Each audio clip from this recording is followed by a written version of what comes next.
تبارك الذي نزل الفرقان على عبده ليكون للعالمين نذيرا. الحمد لله نحمده ونستعينه ونستغفره ونؤمن به ونتوكل عليه ونعوذ بالله من شرور أنفسنا ومن سيئات أعمالنا من يهده الله فلا مضل له ومن يضلله فلا هادي له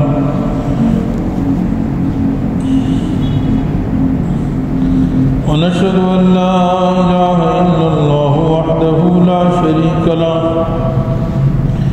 ونشهد أن سيدنا ومولانا محمدا عبده ورسوله أرسله إلى كافة للناس بشيرا ونذيرا وداعيا إلى الله بإذنه وسراجا منيرا. أما بعد فأعوذ بالله من الشيطان الرجيم. بسم الله الرحمن الرحيم. لقد كان لكم في رسول الله أسوة حسنة.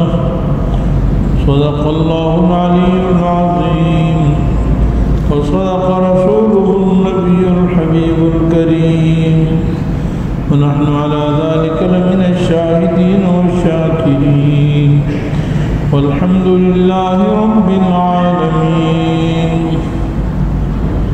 درود شریف. اللهم صل على محمد وعلى آل محمد كما صليت على إبراهيم وعلى آل إبراهيم إنك حميد مجيد. اللهم بارك على محمد وعلى آل محمد كما باركت على إبراهيم وعلى آل إبراهيم إنك حميد مجيد. رب اشرح لي صدري ويسر لي أمري واحلل عقدة من لساني يفقهوا قولي. رب زدنی علما. سب تعریفیں اللہ جل جلالہ کے لیے ہیں. اللہ جل جلالہ ہم سب کے خالق و مالک ہیں. اسی نے ساری کائنات کو بنایا ہے اور ساری کائنات کا نظام اللہ تعالیٰ چلا رہے ہیں. میرے عزیز بھائیوں، اللہ تعالیٰ نے یہ جو زندگی ہمیں عطا فرمائی ہے یہ بہت قیمتی سرمایہ ہے. اس زندگی کو ہم صحیح استعمال کرنے والے ہو جائیں تو اس میں ہماری دنیا کی بھی کامیابی ہے اور آخرت کی بھی کامیابی ہے. ہماری دنیا بھی بن جائے گی اور آخرت بھی بن جائے گی. زندگی کی ہر گھڑی بہت قیمتی ہے، لیکن بعض اوقات کو، بعض زمانوں کو، بعض ایام کو، بعض مہینوں کو اللہ تعالیٰ نے فضیلت عطا فرمائی ہے. بہرحال ہمیں اس بات کی کوشش اور اہتمام کرنا چاہیے کہ ہم زندگی کے ایام، دن اور رات، صبح و شام سب نبی کی سنت پر گزارنا. اللہ تعالیٰ ارشاد فرماتے ہیں لقد کان لکم فی رسول اللہ اسوۃ حسنہ. اللہ تعالیٰ نے تمہارے لیے نبی صلی اللہ علیہ وسلم میں، اللہ کے رسول میں بہترین نمونہ رکھا ہے اور وہ آپ سب کو نمونہ بنا کر انسانیت کی ہدایت کے لیے بھیجا ہے. تو میں اور آپ اگر اس نمونے کے مطابق زندگی گزاریں گے تو وہ نمونہ جنت میں جانے کا سرٹیفکیٹ ہے. اس نمونے کی زندگی جس کی ہوگی، یونیفارم ہوگا، وہ جنت میں جائے گا. اور اس سے ہٹ کر جو زندگی ہوگی وہ جنت کا حقدار نہیں ہے. تو اس لیے میرے عزیز بھائیو، یہ شعبان کا مہینہ ہے، بڑا مقدس مہینہ ہے۔ اس مہینے میں ہمیں کیا کام کرنے چاہیے اور کون سے کام نہیں کرنے چاہیے، اس سے متعلق چند باتیں آج عرض کرنی ہیں۔ اللہ تعالیٰ اپنے فضل سے ہم سب کو عمل کی توفیق عطا فرمائے۔ پہلی تو ایک تو یہ ہے کہ رمضان، رجب اور شعبان جناب رسول اللہ صلی اللہ علیہ وسلم رمضان کی تیاری کے لیے فرماتے تھے، یعنی رجب کا مہینہ اور شعبان کا مہینہ یہ رمضان کی تیاری کا مہینہ ہے۔ تو ہر اعتبار سے آدمی کو اس کی تیاری کرنی چاہیے۔ اللہ تعالیٰ ہمیں توفیق عطا فرمائے۔ جیسے دیکھیں ہمارے مدارس دینیہ میں شعبان رمضان میں چھٹی ہوتی ہے، کیونکہ مدارس دینیہ تو خالص دین کا ایک کام ہے، یعنی اس کا تعلق عبادت سے ہے۔ عبادت سے اور دین میں چھٹی، عبادت سے چھٹی نہیں ملتی ہے، بلکہ عبادت تو خوشی کے دن میں اور بڑھ جاتی ہے۔ جیسے ہم عید مناتے ہیں تو اس میں عبادت مزید بڑھ جاتی ہے، تو عبادت کی چھٹی نہیں ہوتی۔ تو مدارس دینیہ میں شعبان رمضان کی جو چھٹیاں ہیں، یہ کوئی پکنک کی چھٹیاں نہیں ہیں،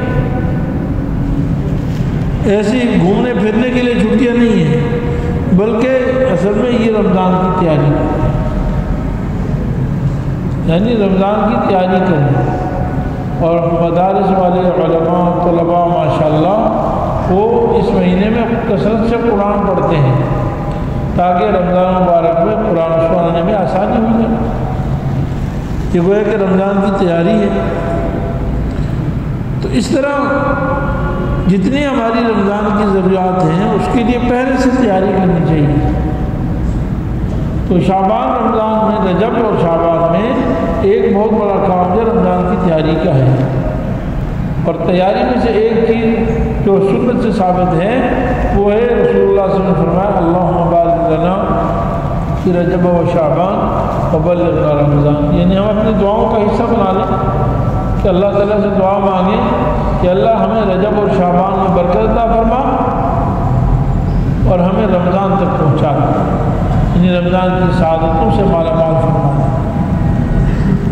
امام الانبیاء سرکار دو عالم صلی اللہ علیہ وسلم یہ دعا مانگتے ہیں۔ رمضان کی برکتیں اتنی عظیم ہیں کہ رسول اللہ صلی اللہ علیہ وسلم اس کی چاہت فرما رہے ہیں کہ اللہ مجھے اتنی زندگی عطا فرما دے کہ رمضان کی سعادت مجھ کو نصیب ہو جائے۔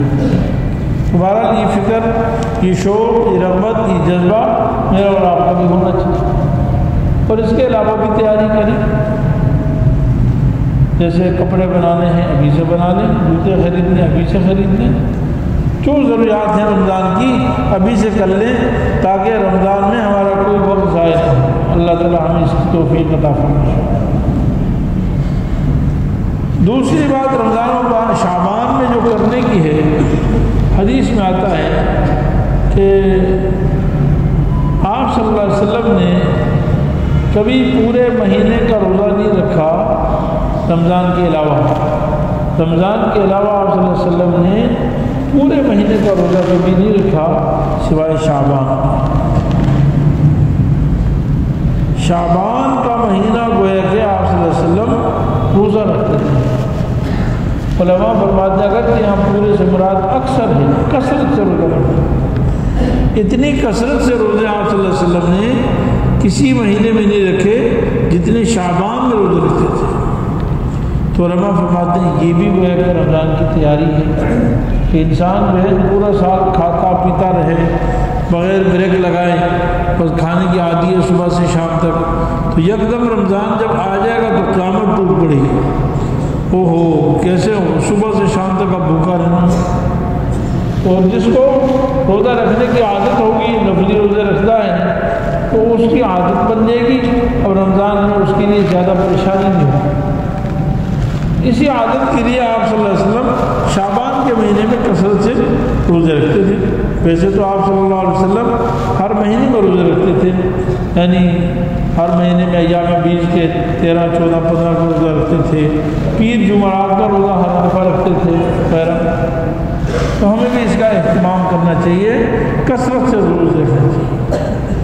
اسی طرح کسی کے ذمہ اگر قضا روزے ہیں تو ان کو بھی یہ موقع ہے کہ اگلا رمضان آ گیا تو اگلے رمضان آنے سے پہلے کسی کے روزے چھوٹ گئے ہیں تو کم از کم وہ جمع نہ ہو جائیں، وہ نہ ڈبل ہو جائیں گے۔ انسان تو روزہ آتا رہتا ہے، تو اگلے رمضان پچھلے رمضان کے روزے باقی ہیں تو ان کو قضا کر لیں۔ میری اور آپ کی ماں سیدہ عائشہ صدیقہ رضی اللہ عنہا فرماتی ہیں کہ میرے اوپر جو رمضان میں روزے رہ جاتے تھے کسی بیماری کی وجہ سے، جس عورتوں کو بیماری ہوتی ہے روزے رہ جاتے ہیں بعض دفعہ، تو مجھے سال بھر روزہ رکھنے کی طاقت نہیں ہوتی تھی مگر شعبان میں، یعنی وہ روزے پھر میں شعبان میں پورے کر لیا کرتی تھی۔ اور بعض روایتوں میں آتا ہے رسول اللہ صلی اللہ علیہ وسلم کی وجہ سے، یعنی آپ صلی اللہ علیہ وسلم چونکہ روزہ ہوگا تو جو ایک دوسرے کے زواجی تعلقات ہیں میاں بیوی کے روزے میں منع ہوتے ہیں، تو میری ماں عائشہ کو اللہ تعالیٰ نے یہ ادب سکھایا تھا کہ کبھی بھی ایسا نہ ہو کہ میں روزے کی حالت میں ہوں اور رسول اللہ صلی اللہ علیہ وسلم کبھی جو ہے جو زواجی تعلق یا محبت کرنا چاہیں تو رکاوٹ نہ ہو۔ اور شعبان میں اس لیے روزے رکھ لیتی تھی کہ شعبان میں آپ صلی اللہ علیہ وسلم کی کثرت سے آپ کے بھی روزے ہوتے تھے، تو اس لیے میں بھی روزے رکھ لیتی تھی۔ یہ آداب تھے۔ اللہ تعالیٰ نے برگزیدہ لوگوں کو، برگزیدہ بندیوں کو، اللہ کی نیک بندیوں کو آپ صلی اللہ علیہ وسلم کے نکاح کے لیے ازدواج تعلق کے لیے چنا تھا۔ اللہ نے خود ہی ان کی تربیت بھی فرما دی، تو گویا کہ یہ میری ماں عائشہ کی سنت بھی ہے گویا۔ اس لیے خاص طور پر عورتوں سے روزے رہ جاتے ہیں، پھر سال بھر کسی مصروفیت کی وجہ سے کسی بھی وجہ سے بعض پر روزے نہیں رکھ پاتی تو اہتمام کر لینا چاہیے بھائی شعبان میں قضا روزے رکھیں۔ اسی طریقے سے اس مہینے میں 13، 14، 15 یہ جو ایام بیس کے روزے اس کا بھی اہتمام ہو جائے۔ آپ صلی اللہ علیہ وسلم پورا مہینہ روزہ رکھتے تھے، ہم اگر پورا نہیں رکھتے 13، 14، 15 کا روزہ رکھ لیں، اہتمام کر لیں۔ یہ ہر مہینے میں رکھنا سنت ہے، تو شعبان میں بطریق قولا سنت ہے، اس میں تو آپ صلی اللہ علیہ وسلم پورا مہینہ روزہ رکھتے تھے۔ اور اسی طریقے سے پیر اور جمعرات کا روزہ، کیونکہ اگلا مہینہ رمضان کا ہے تو ہم ابھی سے اپنی عادت بنا لیں گے، اور ماشاءاللہ موسم بھی سرما کا ہے، اتنی گرمی وغیرہ ہے ہی نہیں، تو پیر اور جمعرات کا روزہ یہ بڑی فضیلت والے روزے ہیں، آپ صلی اللہ علیہ وسلم اس کا روزے رکھتے تھے۔ میرے عزیز بھائیوں، علماء فرماتے ہیں کہ اصل اللہ کی شکر گزاری نفلی عبادات میں ہے۔ فرض عبادت تو آپ بطور شکر کے کریں وہ بھی کرنی ہے، شکر لانے کے طور پر نہ کریں پھر بھی کرنی ہے۔ فرض میں تو کوئی کوتاہی نہیں، فرض میں تو کوتاہی آپ کر نہیں سکتے نا، وہاں آپ کو اختیار نہیں، مطلب شریعت کی طرف سے آپ کو اختیار دیا نہیں گیا کہ آپ نے پڑھنی ہے تو پڑھ لو، نہیں پڑھنی نہ پڑھو۔ نفلی عبادات جو ہے نا یہ ہے اصل اللہ تعالیٰ کی محبت کی علامت، اللہ کا قرب حاصل کرنے کا ذریعہ جو ہے وہ نفلی عبادت ہی ہے، اور اصل شکریہ نفل عبادت سے ہوتا ہے۔ اس لیے جناب رسول اللہ صلی اللہ علیہ وسلم سے کہا گیا کہ یا رسول اللہ آپ کے تو اگلے پچھلے سارے گناہ معاف ہیں، لیغفر لک اللہ ما تقدم من ذنبک وما تاخر، تو پھر آپ اتنی زیادہ مشقت کو برداشت کرتے ہیں عبادت کرنے میں، آپ کے پاؤں میں ورم آ جاتا ہے۔ جناب رسول اللہ صلی اللہ علیہ وسلم کیا فرمایا، افلا اکون عبدا شکورا، کیا میں اپنے اللہ کا شکر گزار بندہ نہ بنوں؟ آپ صلی اللہ علیہ وسلم نے یہ جو شکر گزار بندہ بننے کا کہا نا، یہ نفلی عبادت کے ذریعے سے کہا ہے، فرض کا سوال تو نہیں تھا کہ رسول اللہ آپ فرض کیوں پڑھتے ہیں، یہ تو کوئی بھی سوال نہیں کر رہا تھا، آپ روزہ کیوں رکھتے ہیں یہ بھی کسی نے سوال نہیں کیا، سوال رات بھر عبادت کرنے کی تھی، رات بھر عبادت آپ لوگ کرتے ہیں نفلی عبادت، اللہ تعالیٰ کے فضل سے مجھے بھی عطا فرما دے، ہم سب اس کے محتاج ہیں۔ اللہ اکبر۔ بعض نے فرمایا کیا میں اپنے اللہ کا شکر گزار بندہ نہ؟ اصل شکریہ نفلی عبادت سے کرنا ہے۔ ہمارے استاد محترم حضرت مولانا صاحبان محمود صاحب رحمۃ دارالعلوم کراچی کے مفتی، بہت بڑے شیخ الحدیث تھے، حضرت نے ایک دفعہ بیان فرمایا، مجھے آج بھی یاد ہے، کہ لوگ مستحبات چھوڑتے ہیں، حالانکہ مستحب کا عربی معنی جو ہے نا، عربی جو لغت جانتے ہیں وہ لوگ جانتے ہیں کہ مستحب کا معنی ہے محبت کا ذریعہ، محبت حاصل کرنا، محبت طلب کرنا۔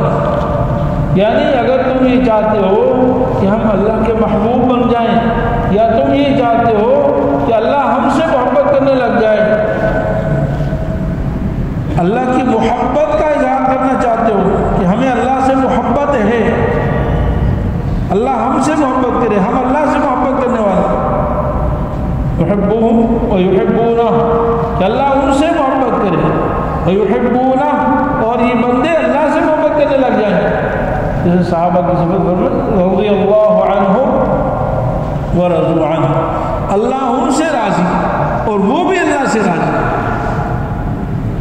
تو دونوں طرف سے محبت ہو جائے، اس کا ذریعہ، اس کا طریقہ کیا ہے؟ نفلی عبادات، مستحبات، مستحب سے اللہ کی محبت آتی ہے ہمارے دل میں بھی، اور اللہ تعالیٰ ہم سے بھی محبت کرنے لگتا ہے۔ اس لیے میرے عزیز بھائیو، شعبان کا بابرکت مہینہ ہے، ہم بھی اس کا اہتمام کر لیں بھائی، پیر اور جمعرات کے روزوں کا بھی اہتمام فرما لیں۔ اسی طریقے سے ایک حدیث میں یہ آتا ہے کہ نصف شعبان کے بعد روزہ رکھنے سے آپ صلی اللہ علیہ وسلم منع فرمایا ہے۔ یعنی ایک طرف یہ حدیث میں آتا ہے کہ آپ سب خود کثرت سے روزہ رکھتے تھے، لیکن ایک حدیث میں آتا ہے کہ نصف شعبان کے بعد آپ صلی اللہ علیہ وسلم روزہ رکھنے سے منع فرمایا۔ تو علماء کرام، فقہاء کرام، مجتہدین، محدثین، صحابہ کرام نے اس کی تشریح یہ فرمائی کہ یہ اس شخص کے لیے ہے جو کمزور ہو، بیمار ہو جسمانی اعتبار سے، اور اگر وہ شعبان کے آخری عشرے میں کچھ دن وقفہ کر لے تو جسمانی طاقت آ جائے گی اور رمضان کے روزے رکھنا اس کے لیے آسان ہو جائے گا۔ تو اس کے لیے کہا ہے کہ بھائی نصف شعبان کے بعد روزے نہ رکھے تاکہ جسم میں طاقت ہے۔ یعنی یہ گویا کہ اس سے مقصود رمضان کے روزوں کے لیے تیاری ہے، اور رمضان دیکھیے فرض بہت اہم ہے۔ کہیں بھی اگر ایسا مقابل تعارض ہو جائے نا بھائی کہ نفل پہ تو عمل ہو رہا ہے لیکن فرض کو چھوڑا جا رہا ہے، فرض میں کوتاہی، تو اللہ اکبر، کبھی بھی تو اس کی کوئی فائدہ نہیں، اس کا کوئی فائدہ نہیں۔ سیدنا عمر رضی اللہ تعالیٰ عنہ ایک دفعہ ایک صحابی، غالباً سلمان رضی اللہ تعالیٰ عنہ، فجر کی نماز میں نہیں آئے، امیر المومنین سیدنا عمر رضی اللہ تعالیٰ عنہ نے پوچھا، دیکھا کہ فجر کی نماز میں فلاں صحابی نہیں، تو ان کے گھر چلے گئے، والدہ سے، بیوی سے ملاقات کی، غالباً والدہ سے ملاقات ہوئی، فرمایا کہ آج فلانا نہیں آیا، آج نماز میں نہیں آیا، تو فرمایا کہ اے امیر المومنین، وہ پوری رات نفل پڑھتے رہے، بس صبح آنکھ لگا، مطلب پوری رات نفلوں میں مصروف رہے، اور صبح بیٹھے بیٹھے نماز کے انتظار کر رہے تھے کہ آنکھ لگ گئی اور سو گئے، نماز رہ گئی۔ سیدنا عمر فاروق رضی اللہ عنہ نے فرمایا کہ مجھے یہ زیادہ پسند ہے کہ میں پوری رات سویا رہا اور فجر کی نماز باجماعت پڑھی، فجر کی نماز باجماعت پڑھی۔ دیکھیے نفل کے مقابلے میں فرض کا، واجب کا مقام بہت اونچا ہے۔ عام طور پر جو دین سے ناواقف لوگ ہوتے ہیں، علم نہیں ہوتا، ان میں یہ دیکھا گیا ہے کہ نفل کا بڑا اہتمام ہے، نفل کیا بدعات کا بڑا اہتمام ہوتا ہے، فلانی چیز یہ کرنا ہے، اور جس میں کوئی شک اور شبہ نہیں ہے، مغرب سے لے کر مشرق تک، شمال سے لے کر جنوب تک، کوئی بھی اس کو غلط نہیں کہتا، اس سے منع نہیں کرتا، بلکہ تاکید در تاکید کرتے ہیں، اس کا اہتمام ہے۔ فرائض نماز ہے، سب سے اہم چیز ہے، آپ کو دنیا کا کوئی عالم بھی نہیں کہے گا کہ آپ نماز میں کوتاہی کرو، لیکن ہم اس میں کوتاہی کریں۔ تو بہرحال تو اصل فرض کا اہتمام ہے، اس لیے جو آدمی کمزور ہو اس کے لیے جو ہے آخری شعبان کے آخری آدھے حصے میں، نصف شعبان کے بعد روزے نہیں رکھنے چاہیے، نفلی روزے نہیں رکھنے۔ البتہ جو طاقتور ہو وہ بھی رکھ سکتا ہے، جس کو پہلے سے معمول ہے، عادت کثرت سے روزہ رکھنے کی تو اپنے عادت کے مطابق روزے رکھ سکتا ہے، یا پیر جمعرات کے روزے کی عادت ہے تو وہ اس کے مطابق بھی رکھ سکتا ہے۔ تو اس لیے یہ بعض لوگوں کے لیے منع ہے، یا اس کے ذمہ اگر قضا روزے ہیں اور اس کو یہ اندیشہ نہیں ہے کہ رمضان کے روزے مجھ سے چھوٹ جائیں گے، قضا روزے بھی رکھ سکتا ہے۔ 15 شعبان کی رات جس کو ہم شب برات کہتے ہیں، اس کے بارے میں جتنی بھی روایات ہیں سب ضعیف ہیں۔ پھر موقع ہوا تو پھر انشاءاللہ بیان بھی کریں گے۔ جتنی روایات ہیں سب ضعیف ہیں، البتہ ضعیف روایت سے عمل کیا جا سکتا ہے، یعنی رات کو کوئی نہ کوئی عبادت کر لی جائے۔ صحابہ کرام میں اس کے بارے میں کچھ زیادہ اہتمام نہیں ملتا۔ میری ماں عائشہ صدیقہ فرماتی ہیں ایک رات میں گھر میں سو رہی تھی، رسول اللہ صلی اللہ علیہ وسلم نظر نہیں آئے، بستر پہ نہیں تھے، تو میں آپ کے پیچھے ڈھونڈنے چلی گئی، کہاں چلے گئے؟ مسجد میں ڈھونڈا نہیں تھے، تو پھر میری نظر اچانک پڑی کہ آپ جنت البقیع میں تھے، جنت البقیع میں تھے اور دعائیں مانگ رہے تھے۔ آپ صلی اللہ علیہ وسلم نے فرمایا کہ بڑی بابرکت رات ہے، اس رات میں اللہ تعالیٰ بہت سارے لوگوں کو بنو کلب کی بکریوں کے بالوں سے بھی زیادہ لوگوں کی اللہ مغفرت فرماتا ہے۔ اب یہ حدیث ہے، ضعیف روایت ہے، لیکن اس پر عمل کیا جا سکتا ہے کہ آدمی اس رات کی عبادت کرے۔ ویسے بھی ہر شب قدر گر قدر بدانا، بھائی ہر رات ہی شب قدر ہے اگر انسان کو قدر معلوم ہے۔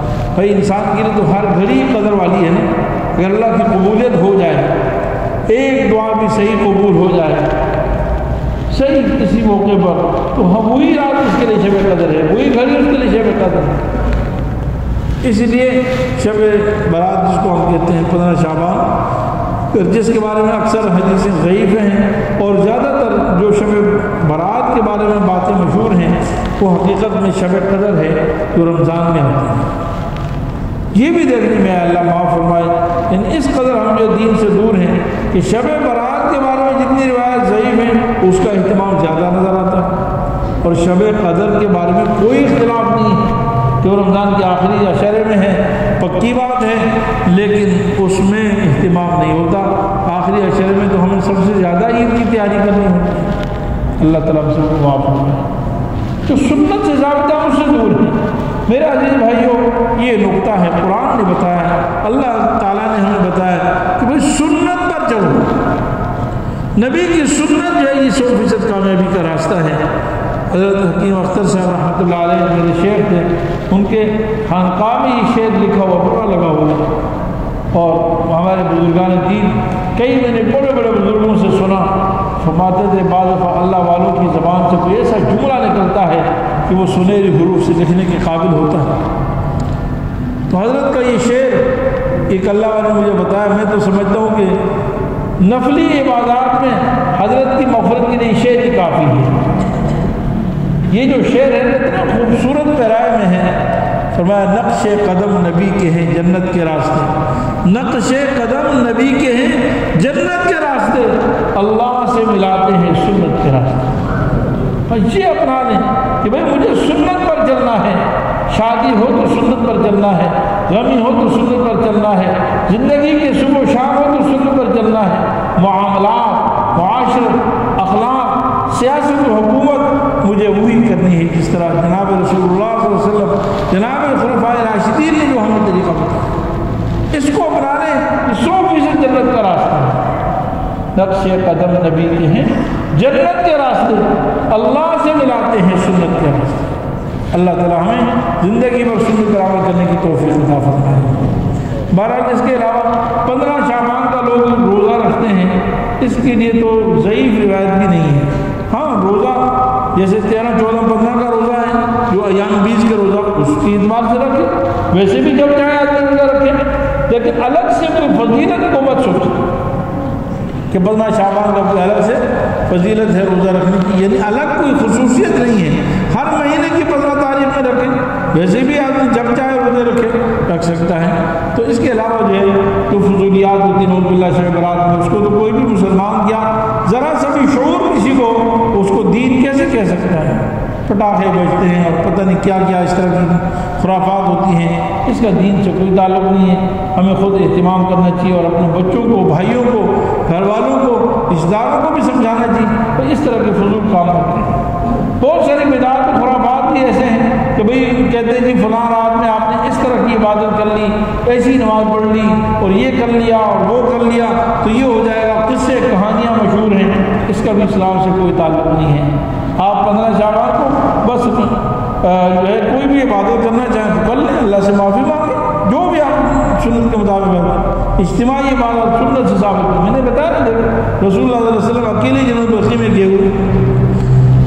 پر اللہ تعالیٰ اپنے فضل سے ہماری جو ہے زندگیوں میں برکت عطا فرمائے اور رجب شعبان میں برکت عطا فرمائے اور اللہ اپنے فضل سے ہمیں رمضان کی سعادت نصیب فرمائے اور ہمیں سنت کے مطابق زندگی گزارنے کی توفیق عطا فرمائے۔ وآخر دعوانا الحمدللہ رب العالمین۔ مفتی صاحب کے یوٹیوب چینل کو سبسکرائب کیجئے اور ان کے تازہ بیانات کے ذریعے اپنی علمی، اصلاحی اور فکری آبیاری کرتے رہیے۔ جزاکم اللہ۔